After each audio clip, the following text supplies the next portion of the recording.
I'm sat here with my colleague, Dr. Roy Jackson, and Roy, the reason I wanted to talk to you today was in relation to Islam. We've heard this term Caliphate a lot recently in the press in relation to ISIS and the groups in Iraq and Syria. Just in the most general terms, what is a caliphate? Right, okay. Well, the word itself, Khalifa, it's Arabic. It means a number of different things. I mean, it means a successor, deputy, a caretaker. It occurs in the Quran at least a couple of times, but the problem is it doesn't really necessarily refer to a specific noun of any kind. There's some dispute as to what it is referring to.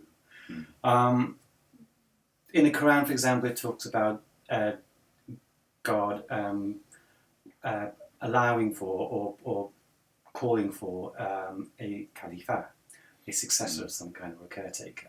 So it could refer to everybody, the whole of the human race, as a kind of a caretaker for the world, given that God has become somewhat distant, and the idea that there has to be some kind of guidance of someone to look after the earth. So it could be the whole of the human race.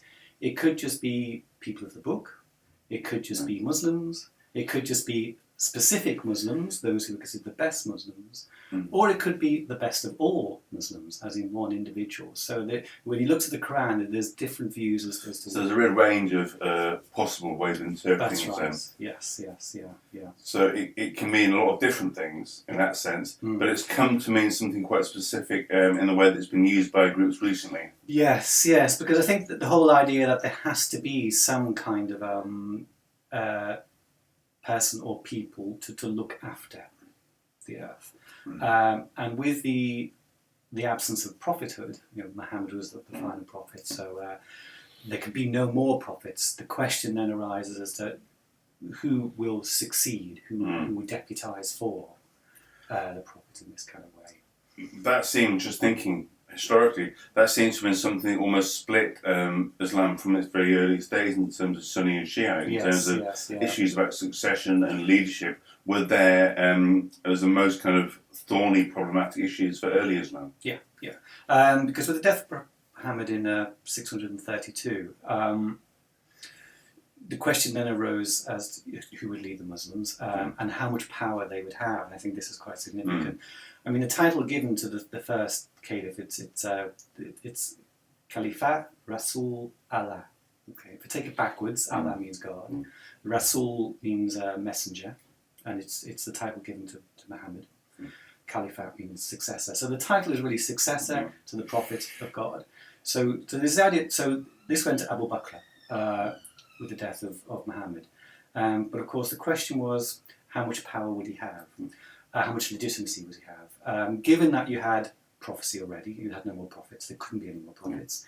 So you had the life and the sayings of Prophet Muhammad, and you had the Quran. The power of the caliph would probably be limited in terms of being able to introduce any new legislation or anything like that. Probably the best he could do is, it's generally accepted that what the caliph can do is launch a jihad. Right.